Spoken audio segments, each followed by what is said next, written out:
here. Please welcome to the stage, Ted!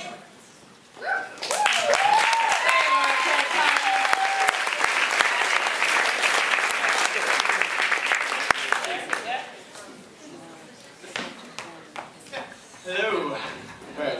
So in 2001, I was in India, and I was doing earthquake relief work with some anthropologists for a couple weeks, and then I took some time off on my own and traveled around. And I ended up in this tiny little town, and I was walking by the barber shop, and I noticed a sign that said that they gave massages, head, neck, and shoulder massages, real cheap. And I was just like, oh, I should do that. My shoulders are really sore from carrying this background. That's a great idea.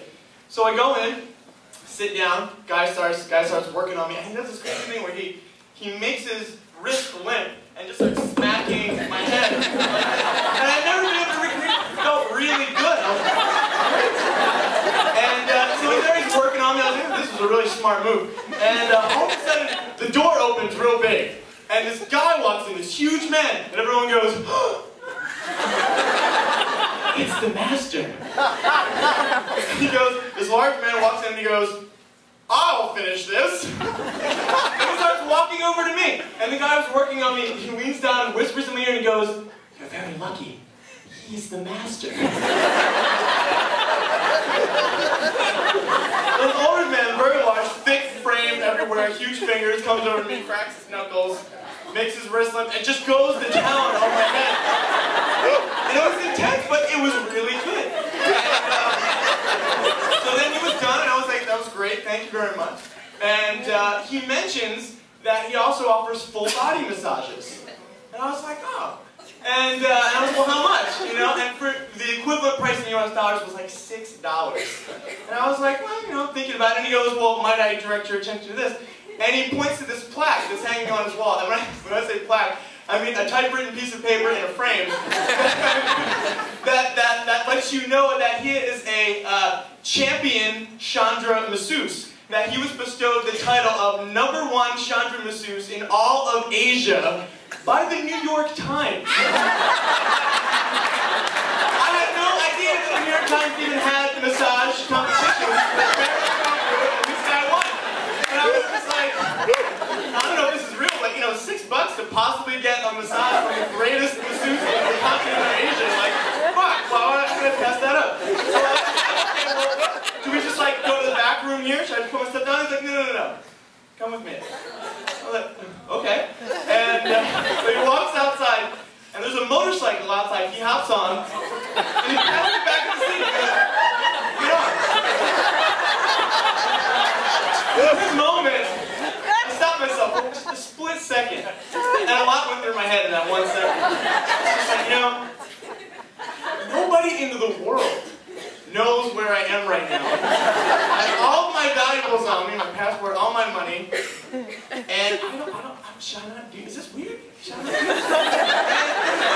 And I just spent like 4 weeks with all these anthropologists, and we were having all these conversations about the Western gaze and white privilege and all this stuff, and I was actually like, I think if I don't go with him, I'm a racist. And I was just like, you know, seriously, I really don't want to live in a world where a guy that I don't know offers me a massage and it has to mean any more than just that. Alright, so I just have all those things, you know, I have that world. So I was just like, okay. I hopped on the back of the bike, sat down, my arms around. Around. And in my head, I'm already trying to explain it. I was like, you know what? He's probably just got another shop. He's probably got the head and neck shop and the full body shop. He gets to this building, I'm expecting him to say, like, Masters too. And it's just like this nondescript building. We start walking up all these flights of stairs, and I'm like, oh, it's some kind of, like, apartment building, I think, or maybe it's a hotel. I don't know. Well, whatever. I don't know how to do things around here. And we keep going up all these flights of stairs till we get to the roof. And there's nothing on the roof except a stone shed.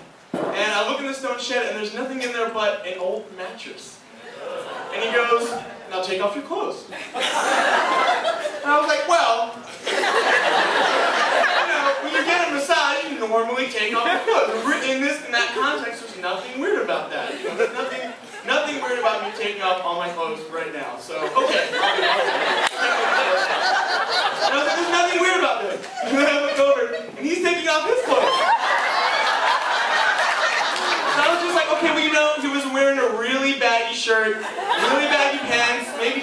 like leverage, you know, this is gonna like work fast, and sure it's fine. So he has me lay down face first, and he straddles me, like this. And he leans down in my ear, and he goes, relax, relax. And then he pokes me really hard with his fingers, and just starts going to town, just starts poking me all over my body. I was like, "Ah, what are you doing? This doesn't feel good, like the fingers and the thing. This is terrible. What are you doing?" And he picks me up, and he's holding me in a bear hug, and he's behind me, and he's got his hand like this, and he goes, relax, relax.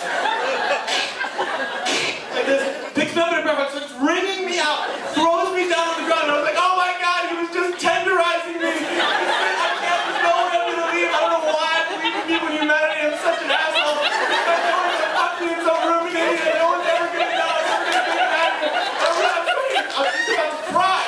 And then all of a sudden, he goes, okay, we're done. And his wife comes in with a cup of tea and we had a nice conversation.